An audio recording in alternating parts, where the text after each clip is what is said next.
Hey there, everyone. I wanted to do a video today talking about what concerns me right now, and with this current climate we're in. And I guess maybe the the better title of this video would be "What's Not Concerning Me Right Now." That would be an awful lot shorter than what's concerning me right now, because there just seems like there's every direction there's something that could affect our daily lives, from small scale to large scale.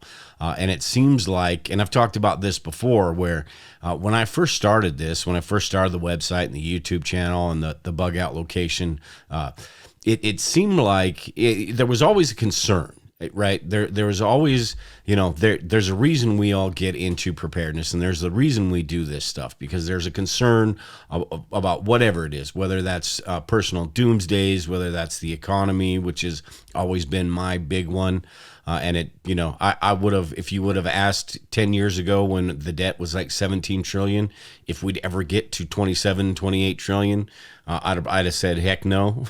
But here we are. So, but it seems like these days there's just so much that is real, that is right in front of our face, that, given a couple different things that happen, something big could be right down the line. Right now, the big things, I suppose, are the inflation, the gas prices, the food prices, that, where does all of this stuff lead? Because right now it's not getting any better.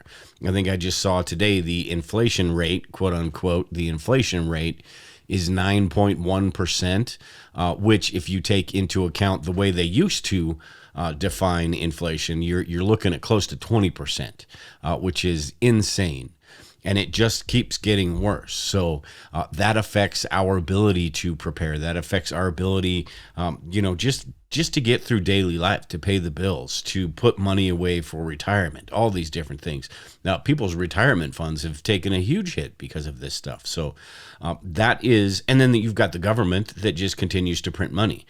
It seems like, this whole thing with Ukraine and this is another one that is very concerning to me. It seems like that every little extra dollar that we have, or every extra dollar that they print, goes over to the Ukraine. And it concerns me why that is as well. At this point, the amount of money that's gone over there, I think, is more than a humanitarian issue. I think there's a lot more that is going on than we really know. Now, granted, is it because they don't want Russia to have control over the resources and all of that stuff over there? They don't want Russia to be that close to NATO. That all probably plays a factor into it also. But with that is another concern of mine, as far as how that whole situation escalates. I personally don't, I don't want to say I don't think it will, evolve into something that goes nuclear. But I can't honestly say that it wouldn't either at this point. The other day, I think New York came out with their little public service announcement, and they're downplaying it. Talking about, their whole new version of the duck and cover nuclear drills video. That is, granted, I get concerned anytime they do stuff like this. The thing in Hawaii a while back, where they did the drills there, and all of this stuff, it always piques my interest when stuff like this happens. It doesn't mean that they're planning for something, but it doesn't mean they're not either. It doesn't mean that behind the scenes they're not concerned that this situation may escalate to that point. If Putin gets pushed to the point where he sees no other out, then what's to say it doesn't? Or maybe one mistake gets made here, one mistake gets made there, and it escalates the situation, and then that escalates the situation, and all of a sudden it gets to the point where it does affect us here in the United States. So you just never know. That situation concerns me as well. The one positive thing I think that I've seen with all of this stuff, when we're talking global level, is that there are some countries you've seen with this pandemic, and of the past couple of years, you've seen countries around the world, you've seen some of those people stand up, and you've seen the true colors, I suppose, of a lot of these governments, ours as well. When things are good, things go according to plan, things work, just exactly as they're supposed to. And that's where that one side that, trusts the government, or that the mainstream, I suppose, the people that just want to have a good life, live their life, go to work, do their jobs, and not have to think about the stuff that we think about.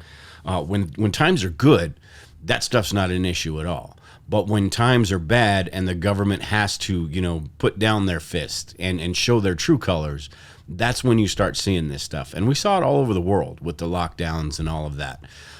The how much freedom we actually do have. So I think if there is any good to come from all of this stuff, I think maybe it's what it's going to take for things to change. Because if things go as status quo, if this battle against misinformation, right, which is basically the battle to control the narrative and to be able to say and do whatever they want, if they go unchecked, the media is not, putting them in check. Nobody's putting them in check. So if they go unchecked, they're going to continue to just evolve and grow more and more towards that totalitarian stuff. The World Economic Forum idea of this brave new world, right? Where nobody owns anything. Everything is equitable, and everything is sustainable. And, on paper, all this stuff sounds beautiful, but we know, or at least I do, that it's not going to look anything like that. Basically, it's going to be corporations and elites and governments running the people even more than they do at this point. So that is another thing that I'm concerned about. So you've got the stuff here at home, you've got the inflation, you've got the shortages, stuff going on in China where they're looking at locking down again over there. So the shipping ports and all that. Who knows what that looks like? Until it happens, we don't really know what it is that's going to be shortages. That's going to be shorted. You've got the drought. You've got the conditions here in the United States that are going to cause shortages and all of that stuff. So the stuff here at home is concerning, and then you've got stuff all across the globe. You've got that nuclear threat that I don't think we've been at this threat level, I suppose, for actual nuclear war since, the Cuban Missile Crisis and stuff like that. We've had the talks about Iran. We've had the talks about North Korea, but nothing to this level. So that concerns me as well. And what's China going to do? I don't know that China can really afford to upset the apple cart, because everybody's economies are so intertwined these days that nobody can really afford to do that. But what's going on behind the scenes, and what kind of calculations have they made, saying, hey, if we change this stuff, it may take a little while to get back to where we were, but it's our only option. I've read things about Russia and China getting together and trying to change the monetary system a bit to favor them as well. So it's almost turning into an axis and evil type thing, or it could. And you've got NATO and the European countries, which are, Germany is completely beholden to Russia at this point. So who knows how that all goes. But all of this stuff, just it all concerns me at this point.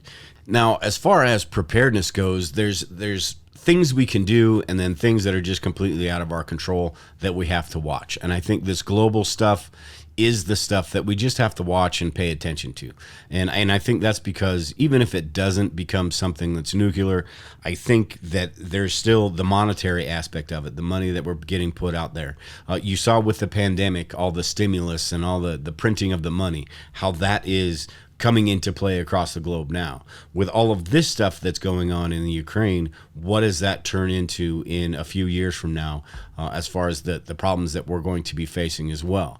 If it does turn into something nuclear, there's not a lot we can do about that, but there is a lot we can do about preparing for that stuff, and it's getting the right information. And I suggest go out and read some of that stuff, because there's a lot of just bogus information about preparedness, nuclear preparedness out there. But it is something that's on the table. Me personally, my main concern at this point is paying the bills and being able to get stocked up, buying meat, getting that stuff that is getting a whole lot harder to get and a whole lot harder to stockpile as the weeks go on. So I've mentioned before, I've got my setup down here, and maybe I'll do a video on this later about how I treat my food storage and everything, kind of like a grocery store, where I stack everything, a lot of the stuff in a basement, which is basically the holding, the back room, basically, where the trucks deliver all the food. And then it gets delivered up into the front of the store, which is my kitchen. I went and bought a small $200 freezer the other day to just stock with meat, because the more I can get, as the prices before, as you know, the prices are already 20% higher than they were when I bought the refrigerator, when I bought the freezer. But in 2 months from now, is it going to be 10, 20% higher than that? Or is it going to go down? I just don't know. So that's why I want to stock as much as I can in there. Chicken, pork. Pork is a lot cheaper than beef at this point. So a lot of pork that I have in there. All of that stuff, lunch meats and stuff like that. Just stuff that could be, that isn't going to be, complete SHTF food store stuff, but it is going to get me through. Maybe I don't have to go, maybe it saves me from spending a couple $100 one month, and I can wait and hopefully things go back down to normal before I have to restock everything. So it's just that keeping that stuff, stockpiled here at home, making sure the bills get paid. Energy prices are through the roof. Gas prices are through the roof. All of that stuff. That's the stuff that is my main concern, getting my house in order first, but at the same time paying attention to this stuff that's going on overseas and could actually make its way here into the United States. And along with that, the one last thing before I get out of here is the civil unrest aspect of it, because people are at each other's throats right now in this country. I think a lot of this stuff started or started to take off during the Obama administration, where it was pitting people against each other, and this idea that this country isn't the greatest country in the world, and there's no reason to have pride in your country. This country is so flawed that people just don't love this country like they used to.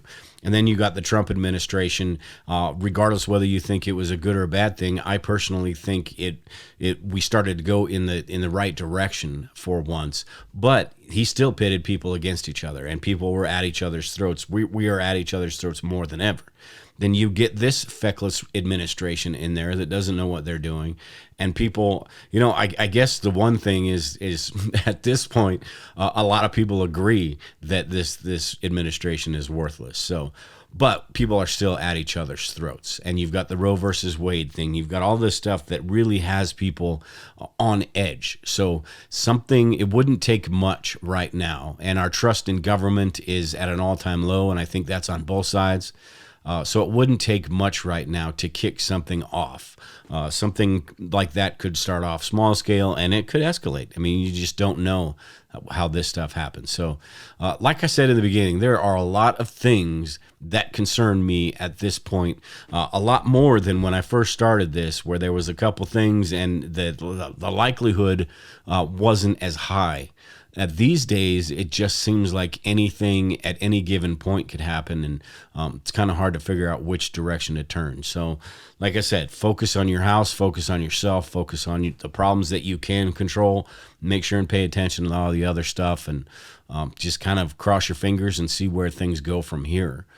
But with that, if you guys have any thoughts or comments, as always, leave them in the comments section below. Make sure if you're not subscribed to the channel, subscribe, and we will talk to everyone later.